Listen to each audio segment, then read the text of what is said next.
د خپلو شاعرانو او ادیبانو د هغوی په ژوند باندې د هغوی د فن او د هغوی د ادبي خدماتو اعتراف وشي.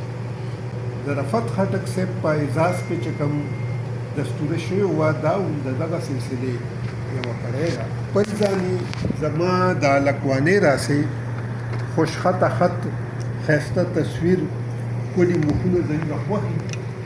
یو ځل ما د عبدالمجید سالک ژوند لیکنه سرګذشت لوسته په لومبنۍ صفحه هغې لیکلي وو چې مولانا ابوالکلام آزاد ویلي دي چې د کوم سړي خط خوشخطه وي نو په هغې کې به خامخا څه نه څه حسن پوشیدی.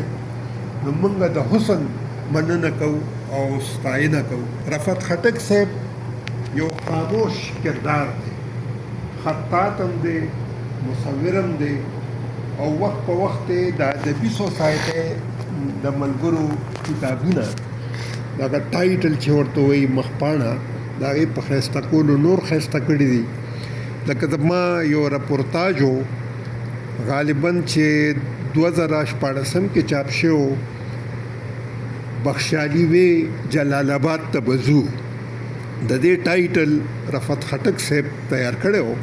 بیا ما نه چا پوښتنه کوله چې دا سرپاڼه چا تیاره کړې ده، نو ما ورته ویې دا زموږ ملګری دی رفعت خټک صاحب، خو د سرپاڼې تیارولو دپاره به بیا ته دا کړاو کې چې شپه ورځ به د سره ناست دی د ده په سر، نو هله به دا کار کېږي. کنی نو د هفتې هغه کار به میاشتو ته بیا ځي، ځکه چې د دې هغه طبیعت داسې دی.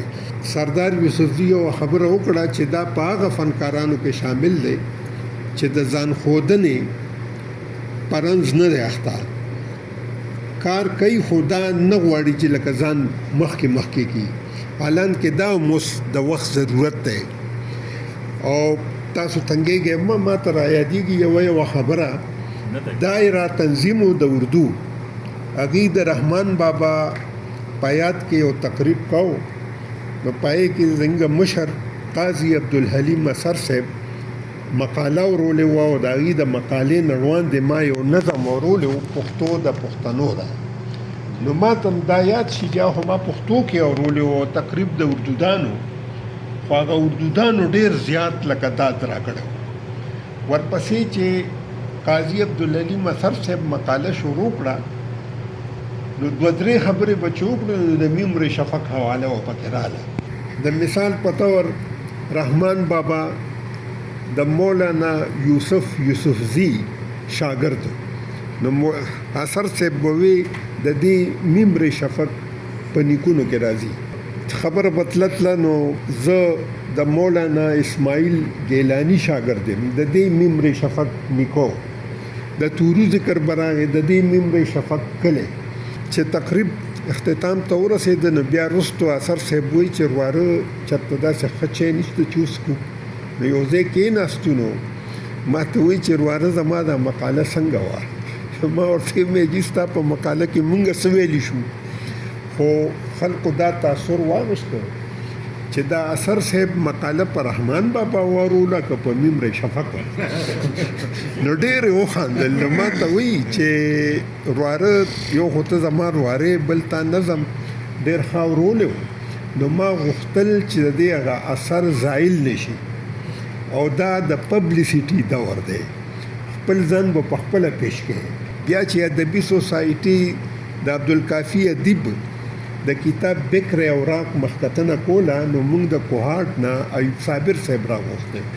زموږ په کوارټر کې شپه وه، نو صابر صاحب په خپله لوی ادیب او نقاد او شاعر و، نو افکار ته وایي زموږ جنرال سیکرټري او زلمی و، نو ورته وایي چې افکوره خپل ځان به په خپله پیش کې کنی نو بیا به دې څوک تپوس نه کوي.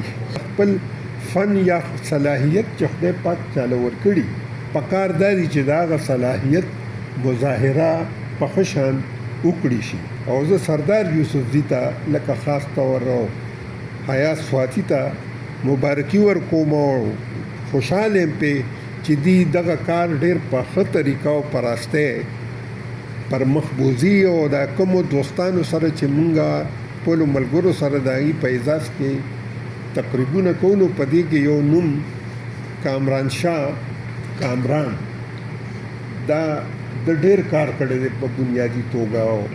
خو بس هغه پخوانی سکتر چې زمونږ او افکار صاحب هغه به هم ډېر په اخلاص باندې خدمت کو، منډه به یې مواله، خو طبیعت کې لږه غوسه وه، نو ځینې ملګري به ترې مرور شو. نو دا هم په هغه مرورو کسانو کې دی. کامران شاه صاحب ښه شاعر دی او د هغه د مجموعې چاپ خو نه ده، خو نوم یې و ځنګل شړېږي. نو ډېر ښایسته شاعر هم دی، نو هغه به خامخا پکار دي چې مونږ یاد وساتو.